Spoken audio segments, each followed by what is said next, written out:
mahalagang bagay na inililihim sa'yo ni Nikki.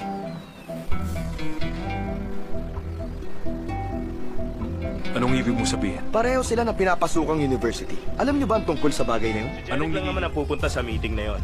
Gusto mo ba siyang samahan? Bakit pa? Ano namang gagawin ko sa meeting na yun? Wala naman. Para makapag-relax ka lang. Pwede kang sumali sa mga gagawing pictorial. At para naman... Bagay na bagay talaga. Ipapark ko sa harap ng bahay namin. Paano nagawa ni Mrs. Demi na magtanggal ng napakaraming tao? Nakababaliw. Ikinalulungkot ko, Miss Navarro. Kung sino man ang nagsabi sa'yo ng kasinungalingan na yan, mali siya. Ako ang nagtanggal sa kanila. Ikaw? Paano mo nagawa yun?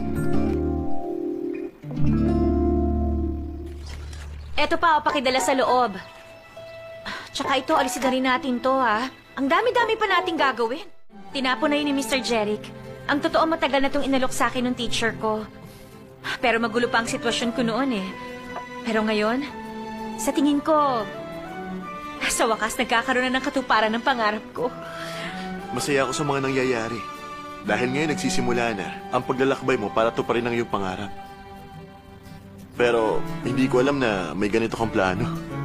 Ang totoo, ang bagay na to matagal ko na itong pinapangarap. Pero parang napakahirap abutin nung una, eh.